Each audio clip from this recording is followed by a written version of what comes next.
I mean, it does remind you, like, let's change this up. Let's stop saying Brock Purdy reminds us of Joe Montana. This team reminds me of Joe Montana's teams. I remember back in the 80s and early 90s, it was a thing. It was a thing to make sure if you had tickets or if you simply had a remote control, make sure you are in place by the opening drive because the 49er offense is about to take the field. And we're pretty sure what they're going to do. They're going to go right down the field and put points on the board. That's 5 for 5. One game it was only a field goal, but that opening drive has put points on the board 5 times in a row.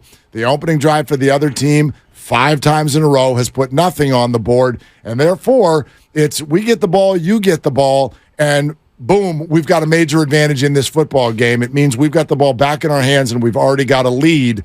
And off to the races we go. Like this team, you said it earlier, they don't have a weakness. Right.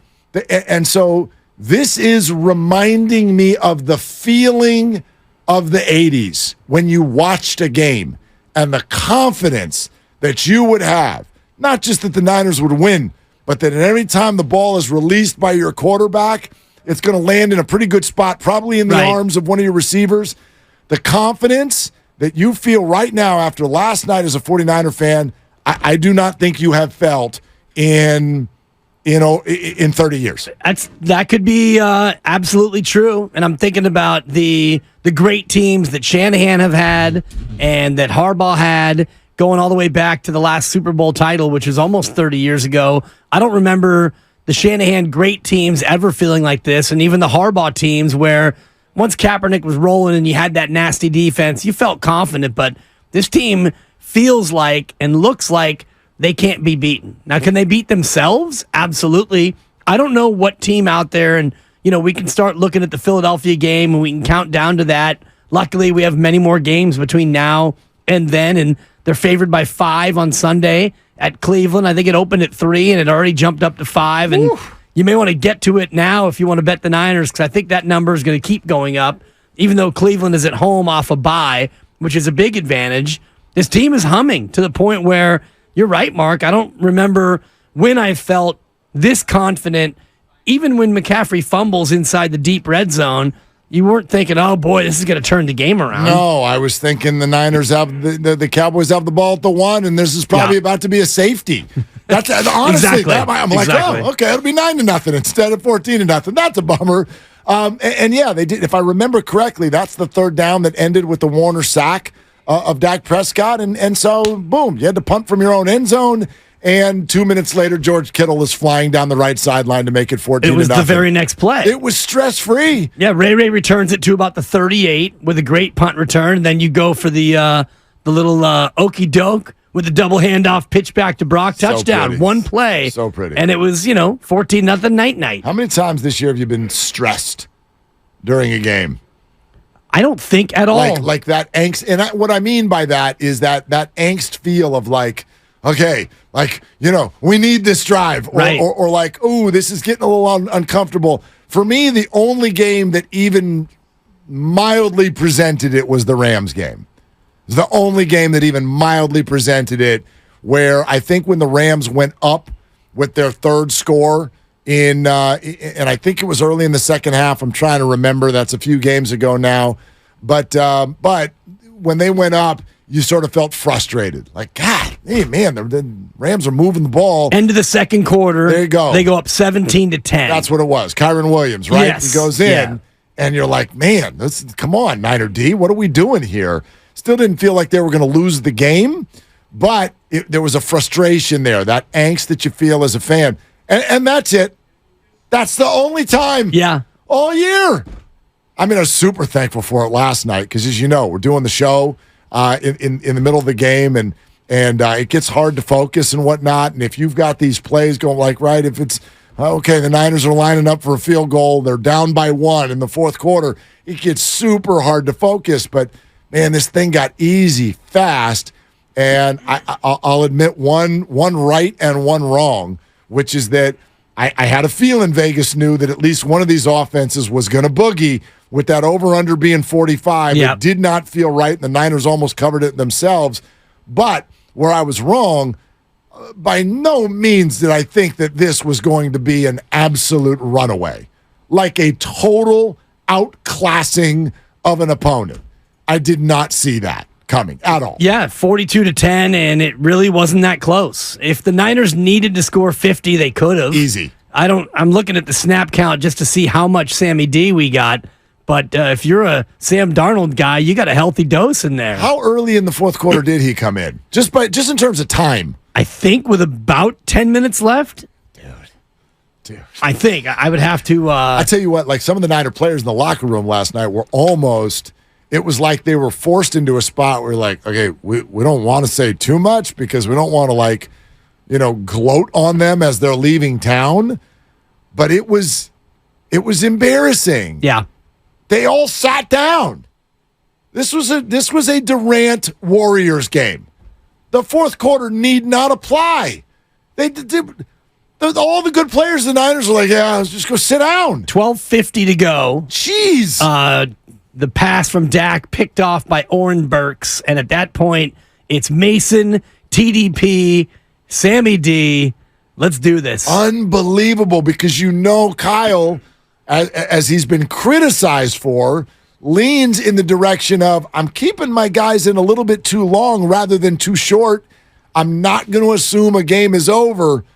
The whole fourth quarter, essentially, the Niners they're like, see you later. 42-10, they get the ball back off the pick with about 13 minutes to go.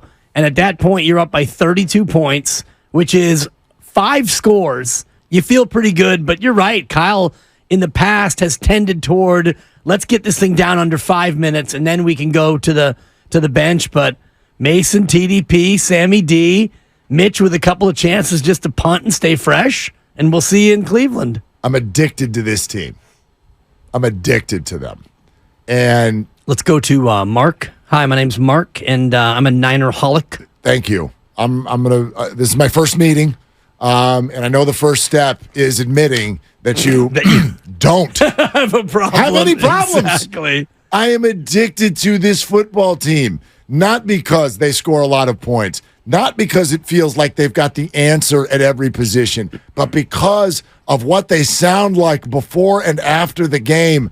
I really honestly believe the reason that the 49ers are the Super Bowl favorite is not just because they seem to have all of the good players and all of the good scheme and all of the good everything in terms of X's and O's. It's because of that vibe. It's because A.J. Brown's not yelling at Jalen Hurts. Stephon Diggs is not throwing a helmet.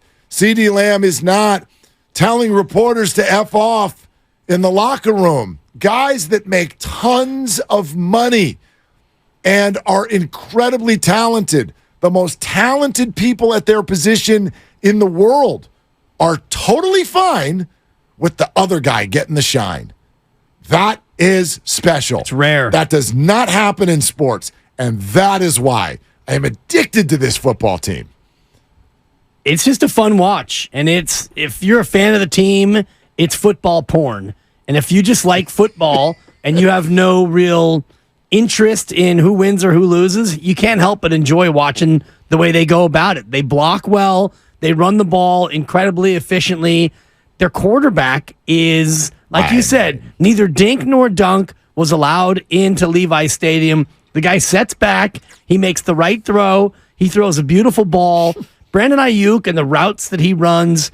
George Kittle breaking free as the tight end. Christian McCaffrey, so quick to the hole. And Kyle Juszczyk, I'm glad that Goo was mentioning it. Great game. You might have said it earlier Great about game. Just what he does in the run game. Then he gets out there and gets a couple of catches as well. They're a fun watch. It's hard to watch a game like that.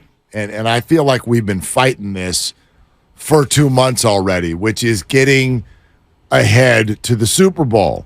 And you don't need a reminder if you're a 49er fan, or even you don't need us to tell you the examples around the league of how this can all change on one play, any player. They've already had to play a game without Ayuk. They've already essentially had to play a game without Debo. We've watched Dre Greenlaw deal with injury.